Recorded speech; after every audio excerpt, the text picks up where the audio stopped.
Hi friends, welcome back to NamNaadu Samayal. இன்னைக்கு வந்து super and சிம்பிளாக செய்யக்கூடிய பருப்பு சாதம் தான் பார்க்க போகிறோம். ரொம்ப ஈஸியாக இருக்கும். வாங்க எப்படி செய்யுதுன்னு பார்க்கலாம். 1 கப் அரிசி எடுத்திருக்கேன். அது கூடவே 1 கப் துவரம் பருப்பு.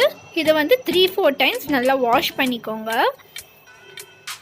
இப்போது ஒரு குக்கரில் வந்து 1 கிளாஸ் அரிசி 1 கிளாஸ் துவரம் பருப்பு 4 கிளாஸ் தண்ணி வைக்கணும். நீங்கள் 1 கிளாஸ் எக்ஸ்ட்ராவாக தண்ணி வச்சிங்கன்னா உங்களுக்கு நல்லா பருப்பு சாதத்துக்கு நல்லா க்ரீமி கன்சிஸ்டன்சி கொடுக்கும்.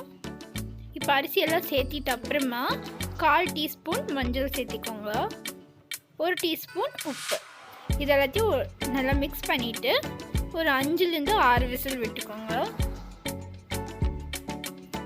இப்போ மசாலா ரெடி பண்ணிக்கலாம். ஒரு பெரிய சைஸ் கடாயை எடுத்துக்கோங்க. அதில் 2 டேபிள் ஸ்பூன் நெய் சேர்த்திக்கோங்க. இப்போ 1 டீஸ்பூன் கடுகு, 1 டீஸ்பூன் ஜீரகம் ஆட் பண்ணிக்கோங்க. எல்லாம் பொரிஞ்சு வந்ததுக்கப்புறம் 2 வெங்காயம் நல்லா பொடி பொடியாக நறுக்கி சேர்த்திக்கோங்க.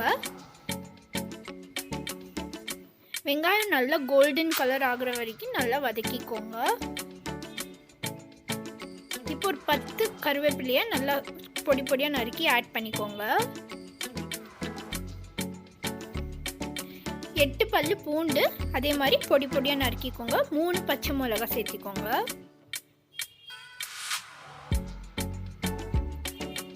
இப்போ வெங்காயம் நல்லா வறுத்ததுக்கு அப்புறமா 2 தக்காளியை பொடி பொடியாக நறுக்கி சேர்த்திக்கோங்க. 1/4 டீஸ்பூன் மஞ்சள், 1 டேபிள் ஸ்பூன் கொத்தமல்லி பொடி, 1 டீஸ்பூன் ஜீரகப்பொடி, 1 டேபிள் ஸ்பூன் சாம்பார் பொடி. இது எல்லாத்தையும் நல்லா மிக்ஸ் பண்ணிக்கோங்க. மீடியம் ஃப்ளேம்லேயே வச்சுக்கோங்க. காரத்துக்கு 1 டீஸ்பூன் சில்லி பவுடர், உப்பு உங்களுக்கு தேவையான அளவு, பெப்பர் வந்து 1/4 டீஸ்பூன் சேர்த்திக்கோங்க. இப்போ இது எல்லாத்தையும் நல்லா மிக்ஸ் பண்ணிவிட்டு தக்காளி நல்லா குக் ஆகட்டும், நல்லா மெதுவாக. இப்போ சாப்பாடு பாருங்கள் நல்லா வெந்திருக்கும்.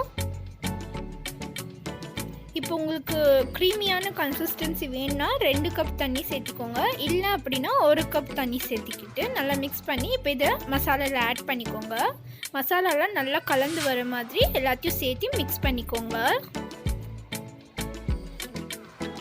எல்லாம் மிக்ஸ் பண்ணிவிட்டு உப்பு பார்த்து எவ்வளோ வேணுமோ அவ்வளோ சேர்த்திக்கோங்க. எல்லாம் நல்லா மிக்ஸ் பண்ணிவிட்டு ஒரு 2 மினிட்ஸ் குக் பண்ணதுக்கப்புறமா 1 டீஸ்பூன் கரம் மசாலா சேர்த்திட்டு திரும்பவும் நல்லா மிக்ஸ் பண்ணிக்கோங்க. உங்களுக்கு இன்னும் க்ரீமியாக வேணும் அப்படின்னா நீங்கள் 1 கப் தண்ணி சேர்த்திக்கலாம். சேர்த்திட்டு ஒரு 2 நிமிஷத்துக்கு நல்லா குக் பண்ணிக்கோங்க. உப்பெல்லாம் டேஸ்ட் பார்த்து ஆட் பண்ணிக்கோங்க. கடைசியாக 1 டேபிள் ஸ்பூன் நெய் சேர்த்திட்டு கொஞ்சமாக கொத்தமல்லியை டாப்பிங் பண்ணிக்கோங்க. அவ்வளோதான். கண்டிப்பாக ட்ரை பண்ணி பாருங்கள். பிடிச்சிருந்தா சப்ஸ்கிரைப், லைக், ஷேர் பண்ணுங்கள். தேங்க்யூ ஃபார் வாட்சிங்.